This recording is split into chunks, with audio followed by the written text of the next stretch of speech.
us about being in the transfer portal and what your experience was like. For me, transfer portal, I mean, it was great. It was short, sweet, and to the point. Didn't take over a week for me to make my decision. I mean, coming here to Pitt, you know, with everything to offer, I mean, the decision wasn't a hard one to make. So it was short, sweet, and simple. And like I said, I think I ended up at the right place. So, yeah. Was it facilities, people? What really turned you to why Pitt was the place? For me, I'd definitely say it was more of a people thing. It's easy. I think it's something a lot of younger guys fall into maybe, and letting the facilities and letting the glitz and glamour kind of like sway their decision. For me, it was definitely the people, the relationships, relationship with Coach Darbo and Narduzzi. They're really genuine people, shared their vision with me, sat down, had some really good conversations, got to know them on a personal level, and what their vision is for me, developed me as a player, as a man, on and off the field. And so it was definitely my relationship with Coach Darbo and Narduzzi that swayed my decision.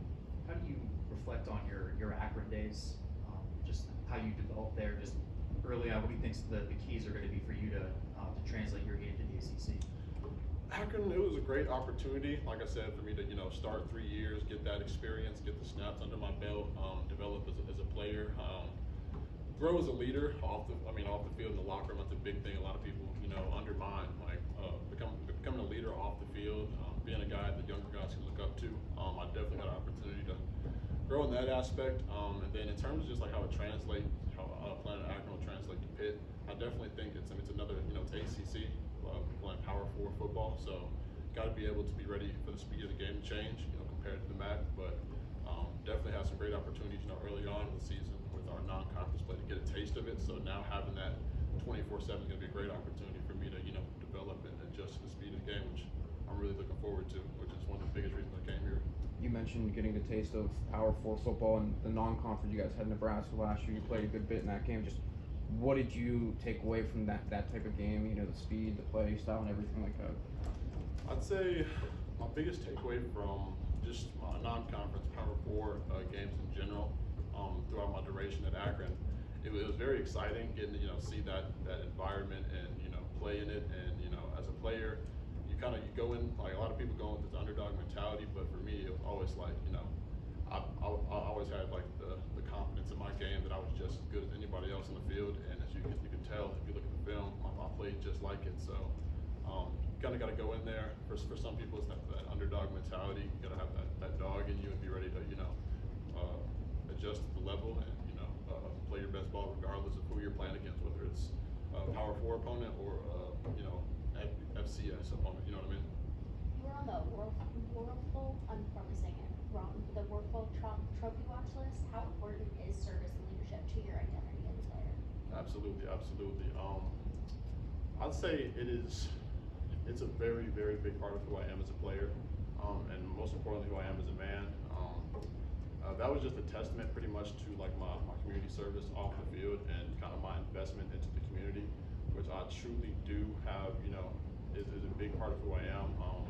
Whether it's like at Akron, reading to kids, food drives, giving back to the community, coat drives, things of that nature. I definitely had come from humble beginnings, so I know what it's like to be at the bottom and look up and you see a football player come to your school and he's reading to you, how awesome that is. So if any chance I get to be able to put a smile on somebody's face or inspire a younger person and inspire the next generation, I'm more than willing and ready to jump at the opportunity for sure. You were primarily right guard at Akron. Yes. Is that how you've been practicing, or is that where you've been working mostly since you got here at Pitt at right guard, or any other level? So since I got here, I've been working left guard primarily. So you're right. At Akron, I was playing primarily right guard, but like in practices, I'd be playing left and right just to like maintain versatility. In case a guy went down, you got to be ready, next man up. You know what I mean? And all throughout, funny thing is, actually throughout my duration of high school, we played a strong side, weak side system. So I literally play in, play out. You're switching from left guard to right guard, left guard to right guard. So I have in my foundation of my game like the ability to switch from left to right. So coming here, switching to left guard after playing primarily right guard at Akron was no big deal at all, and I'm adjusted really well. What are your impressions of Mason Heinschel, what he did last year? One more time? What are your impressions of Mason Heinschel, what he did last year? He's definitely very, very impressive. I think I'm more impressed actually and his play on the field is like his character as a man, like off the field. Like the guy to be as young as he is and be, you know, hop into the leadership role and adjust as good as he did. I'm very impressed, and I'm looking forward to playing next to him and playing for him and keeping him clean and protected this season. What did the Pitt coaches tell you when you were in the portal about what they needed? You know, why they wanted you to come here? So they basically were telling me they obviously lost a few guys last year, and they were looking to build upon what they already had, and they felt like I'd be a great piece to it. Obviously, you know, 2021 winning the ACC championship. You know, that for players seeing that, it's like, okay, you want to be a part of that. You want to help chase that vision again. So they kind of told me that, you know, I'm going to come in. Nothing's going to be given to me. I have an opportunity to come in and work for a opportunity wherever that may be on the offensive line. And so when they told me that, I mean, and along with that, and then, you know, the relationship that we built, I mean, coming here was a no-brainer for me. Is center a possibility? Can you snap it all? I can snap, yes. I can play all 5 positions, although being 6'3", I'm probably not going to see too many tackle reps, but I can play all 5. Keylen, along with everything being new here, how has the training or ramping up for the style of offense Pitt runs been different for you? So I'd say the style of offense that Pitt runs is very similar to, you know, what the style was in my previous school, a very up-tempo, fast-paced, you know, get on the ball, get set. So it truly is, like, training-wise, not too much of a difference. I've adjusted pretty well, and the transition's been pretty smooth.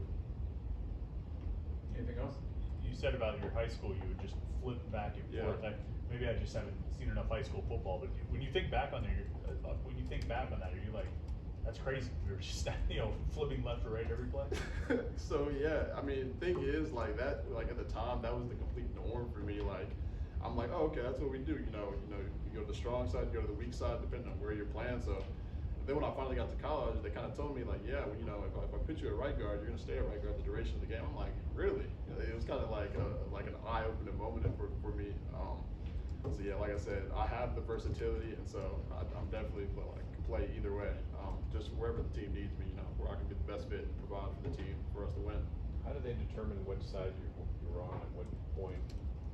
In high school? Yeah. So all you would say, like we'd have plays in the beginning of the play call, they'd say left XXX or right XXX. So if they say left, for example, the left side is going to be the strong side, and the side that they didn't say is going to automatically assume to be the weak side, and vice versa. So were you the strong side guard or the weak side guard? I started out in high school, actually, freshman, sophomore year, I was strong side, and then junior, senior year, I was on the weak side. And the tackles would flip too? Tackles and guards would flip. Only person that didn't flip was center. Yeah. Well, good. Thanks, Keylen.